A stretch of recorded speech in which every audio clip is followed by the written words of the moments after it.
La vie de Benvenuto Cellini, écrite par lui-même.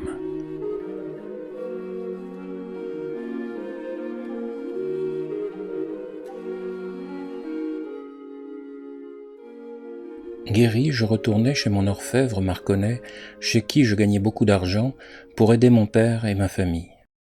Il arriva alors à Florence un sculpteur, Piero Torrigiano, qui venait d'Angleterre où il avait passé de nombreuses années. Grand ami de mon maître, il venait tous les jours lui rendre visite. Il vit mes dessins et mes travaux et me dit « Je suis à Florence pour emmener avec moi le plus de jeunes possible, car j'ai à faire pour mon roi une œuvre importante et veux me faire aider par mes chers Florentins. Ta manière de travailler et tes dessins sont plus d'un sculpteur que d'un orfèvre. Je dois exécuter de grands ouvrages de bronze.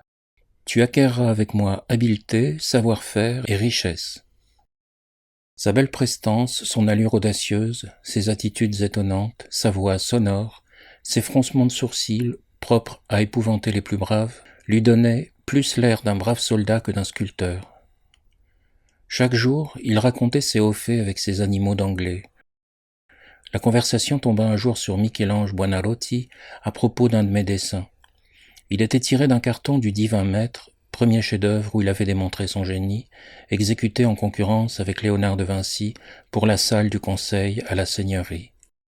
C'était la prise de Pise par les Florentins. L'admirable Léonard avait choisi une bataille de cavaliers autour d'un étendard.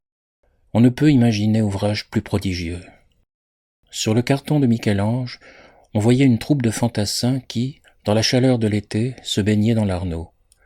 L'alarme est juste donnée.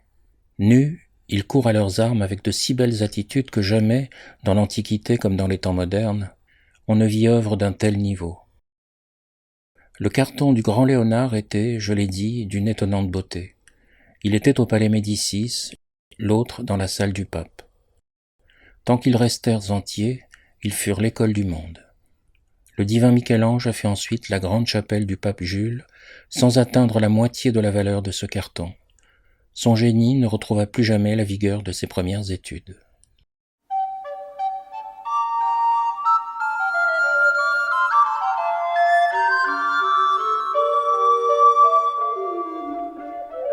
Revenons à Piero Torrigiano.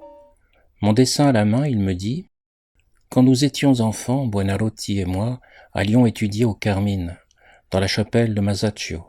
Il avait la manie de se moquer de tous ceux qui dessinaient.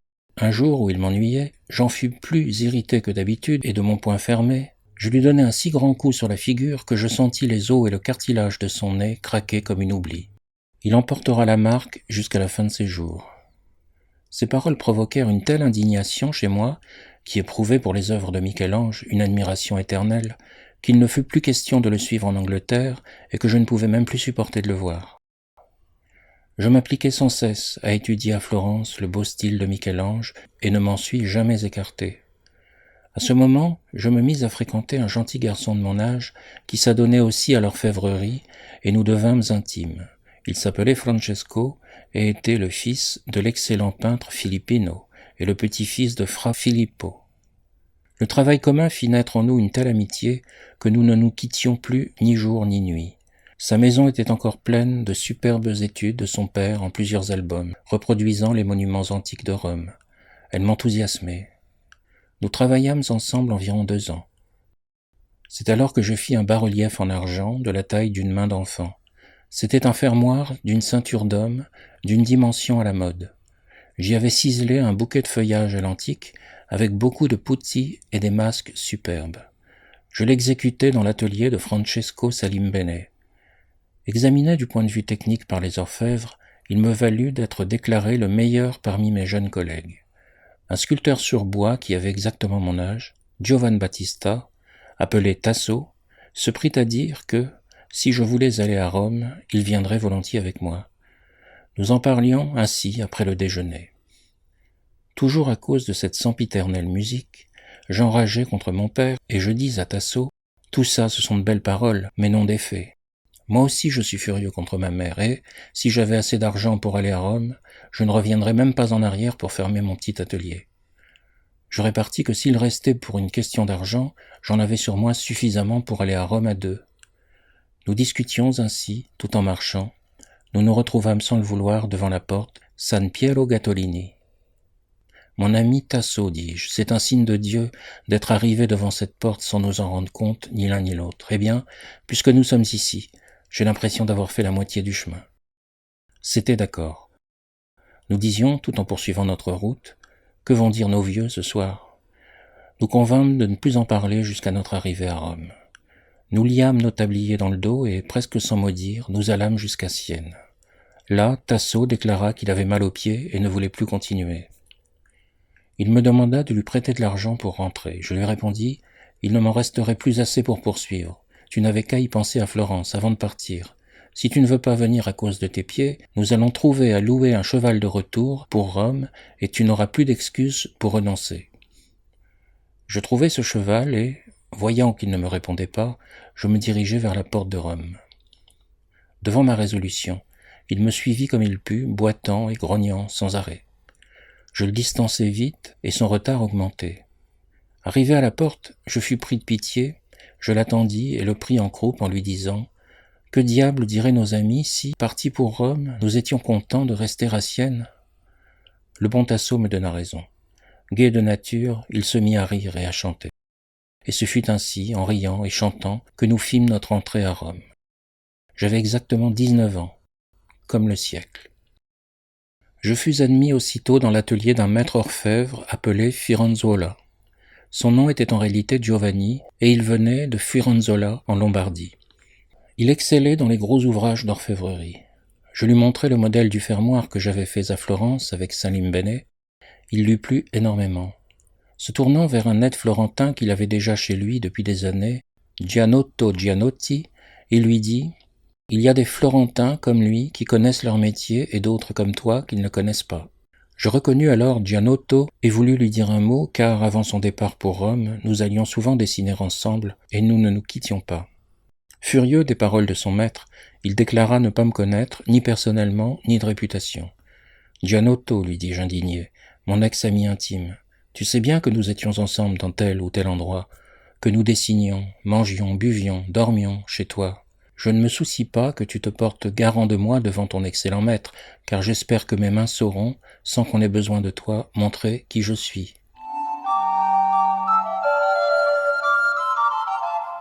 À ces mots, le brave Firenzuola, qui débordait d'énergie, se tourna vers Gianotto. « Sale chenapan, lui dit-il, tu n'as pas honte de parler et d'agir ainsi avec un ancien camarade ?» Et sur sa lancée, il s'adressa à moi. « Je t'embauche et fais ce que tu as dit, que tes mains prouvent qui tu es. » Il me confia l'exécution d'un superbe objet en argent destiné à un cardinal. Une urne copiée sur un sarcophage de porphyre qu'on voit devant la rotonda. J'enrichis le modèle d'une foule de beaux petits masques de mon cru et mon maître alla montrer l'objet aux collègues, tout fier de voir sortir de son atelier un ouvrage aussi bien fait. Long d'une demi-brasse environ, il pouvait servir de salière. Je lui dus la joie de mon premier gain à Rome. Une partie fut envoyée à mon père pour ses besoins et je gardai le reste pour vivre. Je pus ainsi étudier les vestiges antiques alentour jusqu'au jour où, la bourse vide, je dus retourner travailler à l'atelier. Mon ami Battista Tasso, ne faisant qu'un court séjour à Rome, était reparti pour Florence. Je me mis à de nouveaux ouvrages. Ceux-ci terminés, j'eus envie de changer de maître à l'instigation d'un Milanais, Paolo Alsago. Firenzuola, au cours d'une violente dispute, l'injuria en ma présence et je pris la parole pour le défendre, en disant que j'étais né libre et que libre je voulais vivre, qu'il ne pouvait en vouloir à Arsago et à moi encore moins, à qui il devait toujours quelques écus. Travailleur libre, je voulais aller où il me plaisait, une fois sûr de ne faire de tort à personne. Mon nouveau maître confirma qu'il ne m'avait pas réclamé et que je lui ferais plaisir en restant chez Firenzuola. Je répartis qu'à ma connaissance, je ne le lésais en rien, j'avais fini les œuvres commencées et je n'acceptais de dépendre que de moi et non des autres. Celui qui me voulait n'avait qu'à s'adresser à moi. « Je ne veux plus de toi, s'exclama Firenzuola, ni te voir devant moi pour rien au monde. » Je lui rappelai qu'il me devait de l'argent, et il se moqua de moi. Je l'avertis que je saurais aussi bien manier l'épée pour récupérer le prix de mes efforts que j'avais su manier les outils pour les travaux qu'il avait vus. Le hasard voulut qu'à ce moment même s'arrêta un vieillard, Antonio da San Marino, le premier orfèvre de Rome, l'ancien maître de Firenzola. Il m'écouta exposer mes griefs légitimes et me prit aussitôt sous sa protection, en enjoignant à Firenzola de me payer. Ce fut une chaude bagarre, car ce dernier était encore meilleur escrimeur qu'orfèvre. Cependant, la raison l'emporta, je vins à la rescousse avec mon énergie coutumière et j'obtins mon argent. Avec le temps, Firenzuola et moi sommes redevenus amis et il me demanda d'être le parrain d'un de ses enfants.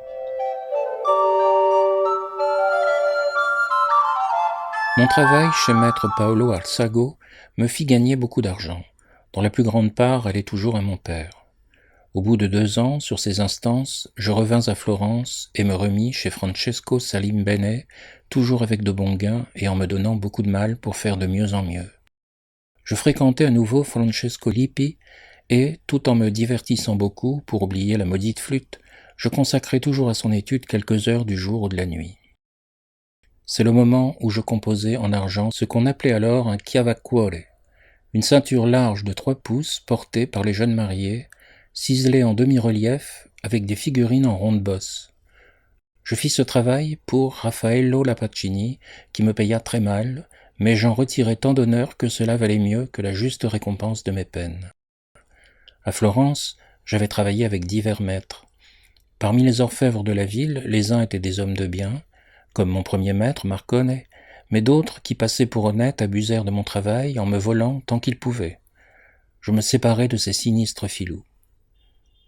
Giovan Battista Soliani mit aimablement à ma disposition une partie de son atelier à l'angle du marché neuf, près de la banque Landi. J'y fis quantité de beaux petits ouvrages, et avec ces gros gains, je subvenais très bien aux besoins de ma famille, mais j'éveillais la jalousie de mes anciens maîtres, les méchants Salvatore et Michele Guasconti. Ils avaient 3 gros ateliers d'orfèvrerie et faisaient beaucoup d'affaires. Ils me causaient du tort et je me confiais à un tiers. Ils m'avaient assez volé sous le couvert de leur fausse bonté pour que cela leur suffise. Mes propos revinrent à leurs oreilles et ils se flattèrent de m'en faire repentir amèrement. Mais je ne connais pas la couleur de la peur et cela ne me troubla guère.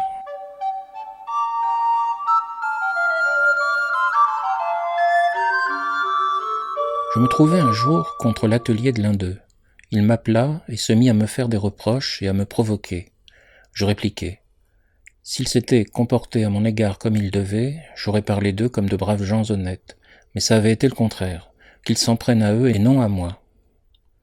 Pendant la discussion, un de leurs cousins, Gerardo Guasconti, peut-être en accord avec eux, attendait caché le passage d'un gros chargement.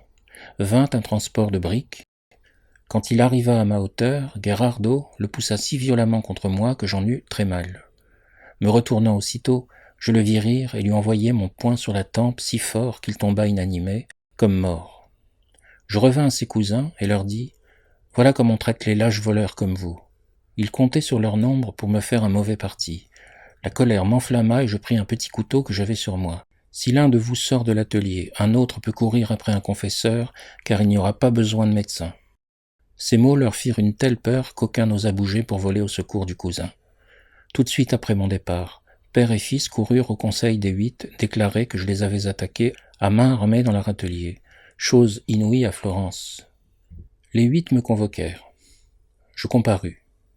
Ils m'adressèrent de violents reproches. Était-ce parce que je me présentais en cape, les autres étant plus pacifiquement en manteau et chaperon, ou parce qu'ils s'étaient rendus au domicile de chacun des seigneurs pour leur parler en particulier? Sans expérience et fort de mon bon droit, je n'avais, moi, vu aucun des 8. Je racontai comment Gerardo m'avait blessé et injurié. Dans ma colère, je ne lui avais donné en retour qu'une gifle, ce qui ne me semblait pas mériter une si verte réprimande. À peine avais-je prononcé le mot gifle que Principale della Stufa, un des 8, s'écria « Tu y as donné un coup de poing et non une gifle ?» La sonnette retentit et on nous fit tous sortir. Pour ma défense, Principale dit à ses collègues « Voyez, mes seigneurs, la naïveté de ce pauvre garçon. Il s'accuse d'avoir donné une gifle et croit que c'est moins grave qu'un coup de poing. Au marché neuf, l'amende pour une gifle est de 25 écus. Elle est nulle ou presque pour un coup de poing. C'est un garçon plein de talent qui entretient sa pauvre famille en se donnant beaucoup de mal. Dieu veuille que notre ville ait beaucoup de jeunes gens de cette trempe, elle en est si dépourvue. » Certains des 8, Les partisans de Fra Girolamo, qui portaient leurs capuchons attachés, poussés par les prières et les fausses informations de mes adversaires, auraient voulu me faire jeter en prison avec une condamnation. Mais le bon Prinzivale arrangea tout. Je fus condamné à une petite amende de 4 boisseaux de farine à donner en aumône au monastère des Murate. On nous rappela tout de suite dans la salle pour me recommander de ne souffler mot sous peine de disgrâce et d'accepter la condamnation. Après une réprimande solennelle, je passai devant le greffier. Je répétai sans fin en grognant « C'était une gifle et pas un coup de poing », et les 8 éclatèrent de rire. Au nom du tribunal, l'huissier nous demanda confirmation en forme de la fin de nos querelles, et je fus seul condamné à cette amende de 4 boisseaux de farine. J'avais le sentiment d'être assassiné. J'envoyai chercher un cousin chirurgien, maître Hannibal, le père de messire Liblodoli, pour qu'il se porte mon garant. Mais il refusa de venir. Indigné, essoufflé, je devins comme un aspic et pris une décision de désespoir. C'est là qu'on voit que les étoiles font plus que nous influencer. Elles nous contraignent. À la pensée des grandes obligations qu'Hannibal avait envers ma famille, moi qui suis déjà violent de nature, je sentis monter ma colère et tout mon être basculer vers le mal. J'attendis que le conseil des 8 fût sorti pour déjeuner. Resté seul sans personne pour m'observer, fou de rage, je sortis du palais, courus à mon atelier, y pris un poignard et bondis chez mes adversaires qui étaient rentrés. Je les trouvais à table et le jeune Gherardo, qui était à l'origine de la querelle, se précipita sur moi. Je lui portai à la poitrine un coup de poignard qui traversa de part en part son pourpoint et son collet, jusqu'à la chemise, sans atteindre la peau ni lui faire le moindre mal. À la manière dont mon arme avait pénétré et au crissement des vêtements, je crus l'avoir grièvement blessé. D'épouvante, il était tombé à terre. « Traître, m'écriai-je, c'est aujourd'hui que je vous tue tous. » Le père, la mère, les sœurs crurent arriver le jour du jugement dernier. Ils se jetèrent aussitôt à genoux, demandant grâce à plein poumon. Les voyant sans défense devant moi, et l'autre étendu par terre comme mort, je retrouvai indigne de les toucher. Comme un fou, je descendis l'escalier, mais dans la rue, je me trouvai nez à nez avec le reste de la famille. Ils étaient au moins 12, armés de pelles mécaniques, de barres de fer, de marteaux, d'enclumes ou de bâtons. Je me lançai au milieu d'eux comme un taureau enragé. En jetai 4 ou 5 à terre et tombai avec eux, toujours jouant du poignard contre l'un ou l'autre. Ceux qui étaient restés debout s'employaient à me frapper tant qu'ils pouvaient, en brandissant de leurs 2 mains marteaux, bâtons et enclumes. Dieu, dans sa miséricorde, intervient parfois. Il permit que nous n'eûmes, ni eux ni moi, le moindre mal. Seul y resta mon béret. Mes adversaires qui s'étaient enfuis au loin s'en emparèrent, et chacun le frappa avec son arme. Ensuite, quand ils firent le compte des blessés et des morts, ils s'aperçurent que personne n'était sérieusement atteint.